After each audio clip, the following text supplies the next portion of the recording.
A little girl, a twisted world, a life taken far too soon. This is the story of Danielle Van Dam and how her family finally received justice for the loss of their daughter. Danielle Van Dam was a 7-year-old girl from the Sabre Springs community in California, daughter of Damon and Brenda Van Dam. On February 1st, 2002, a man acted on his terrible thoughts. The criminal, David Westerfield, took young Danielle from her room. Previous to the kidnapping, Danielle's parents reported that her mother had gone out for a few drinks with her friends, and when they came back, they smoked marijuana with Danielle's father. When the company left, they noticed that the garage door was left slightly open, but there was no thought of foul play. As Danielle's father went to let the dogs out that following day, he noticed that their back door was left ajar. His wife denied the accusation of accidentally leaving the door open and was sure that it was closed when she and her friends came home. They soon realized that their 7-year-old daughter Danielle was missing when they could not locate her throughout the home. This meant that Danielle had not been seen since approximately 10 p.m. the previous night after being put to bed.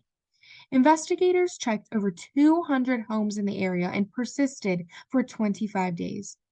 Sadly, authoritative figures placed her date of death as the next day, February 3rd, 2002, although her body was not found on that particular day. The child's body was found on February 27th, 2002, and was partially decomposed. Due to the condition of her body, the coroners and investigators were not able to determine her cause of death nor if she had been sexually assaulted. On February 26, 2002, a man named David Westerfield was presumed to be responsible for the impending death of young Danielle Van Dam. While the whole neighborhood had been under investigation, officials say Westerfield was extremely cooperative. Like most of the neighbors, a search warrant was issued to investigate Westerfield's home, which came up full of valuable information.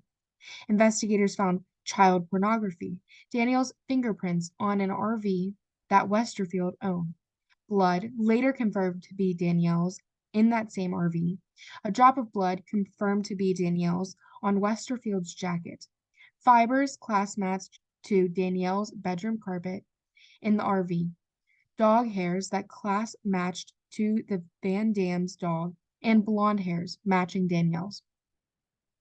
Mo Parga, detective of the Van Dam case, did a routine check of the neighborhood after showing up at the crime scene in Sabre Springs. She finds herself admiring a lawn 2 doors down from the Van Dam's home, but notices something particularly odd. She sees a hose stretched across the beautiful lawn and finds herself thinking, why would a gardener do this?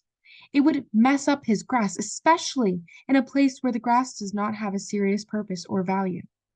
Parga immediately believed she had her guy.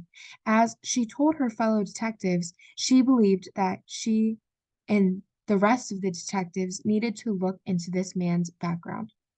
Detective Parga also spoke with the neighbors and asked where the owner of the house was, and they responded they had not seen him, and he must have taken his motorhome away for the weekend.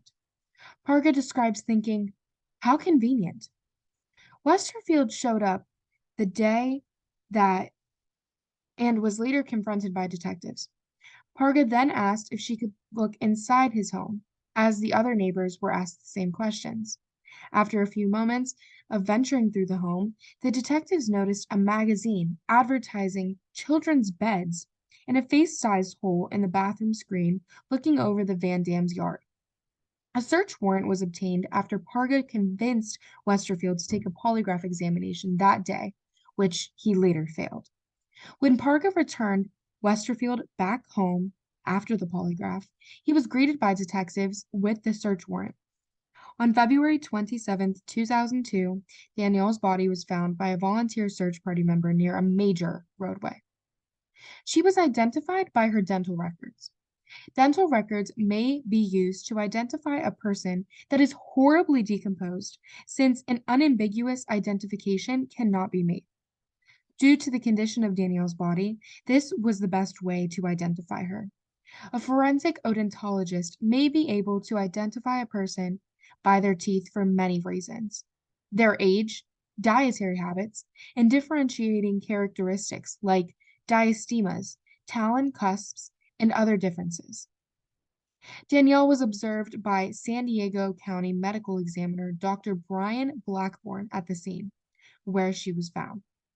One of his first observations was that her body was in a deep state of decomposition, and that much of her body had been eaten by different animals and insects, to the point that much of her body tissue, left foot, and genitals were missing.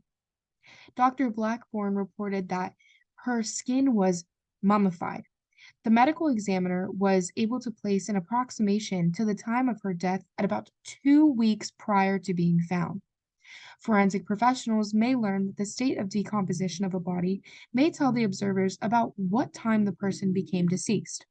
For example, in a hot, humid area like California, mummification takes about 2 weeks, while a body in an enclosed area would take about a few months. Dr. Blackburn reported that she had died at least 10 days prior to being found and as much as 6 weeks earlier. Investigators who study the decomposition process would label this as a normal decomposition, considering the weather and environment around where Danielle lay. Next, a latent fingerprint examiner who worked for the San Diego Police Department was able to obtain young Danielle's fingerprints from her residence, which he later compared to a set of prints from a location that only David should have access. A set of fingerprints were lifted from the defendant's motorhome, which were from a cabinet above the motorhome's bed. This contained sufficient evidence matching 2 of Danielle's fingers from her left hand. The next experts to examine this case were Sean Sereno and Annette Pierre, a criminalist and a forensic biologist for the San Diego Police Department. Mr. Serrano was the expert to examine the jacket found, which presumably had bloodstains, and he also found an area of carpet between the bathroom and the closet that contained blood. Miss Pierre said that she found the 13th marker DNA profile of the blood stain on the shoulder area of the defendant's jacket matched Danielle's 13th marker DNA profile. Pierre testified that the expected frequency of the identical 13th marker DNA profile in the Caucasian population is approximately 1 in 670 quadrillion. Michelle Holland, a forensic scientist, testified in court that the expected frequency of the identical 13th marker DNA profile in the Caucasian population is approximately 1 in 660 quadrillion of unrelated persons. Unfortunately, to prove beyond a shadow of doubt, that the defendant was suspect, investigators added that testing was done on hairs found around the motorhome. Catherine Thiessen was the initial laboratory investigator, and her conclusions came back as follows: could not exclude Danielle as the source of hair recovered from the bathroom rug of the motorhome. To review Thiessen's work, Mr. Holland administered a second test conducting mitochondrial DNA testing of hairs found around the motorhome, and his results were as follows. All of the following hairs contain the same mitochondrial DNA profile as Danielle. On the next piece of evidence, they used fibers. Tanya Delaney, another criminalist for the San Diego Police Department, controlled the collection of fibers, which included blue, orange, and tan fibers. All of the fibers were chemically analyzed to reveal that the blue fibers were consistent with the fibers from the motorhome, the orange fibers were synonymous with the clothing and pillowcases found in Westerfield's home, and finally, the tan fibers were found to be the carpet from the Van Dam's home. But these fibers were found by the bed, the bathroom, and the hall of David Westerfield's home. Computer evidence was the last to be discussed because of its significance. James Watkins Jr., a computer scientist and forensic examiner, oversaw images on computer materials in David Westerfield's bedroom and office. This investigator found the video and picture evidence that drafted children under 18 years old involved in sexual acts. Watkins also discovered a anime file that did contain storyboard type drawings of young girls being taken, bound, and raped. This evidence was truly the support used for solving her murder. Sadly, her young life was taken at the hands of a monster, and the evidence was what put a terrible person behind bars. The investigation and evidence found in Danielle Van Dam's story will help professionals for years to come. Thank you for your time, and here is my works cited.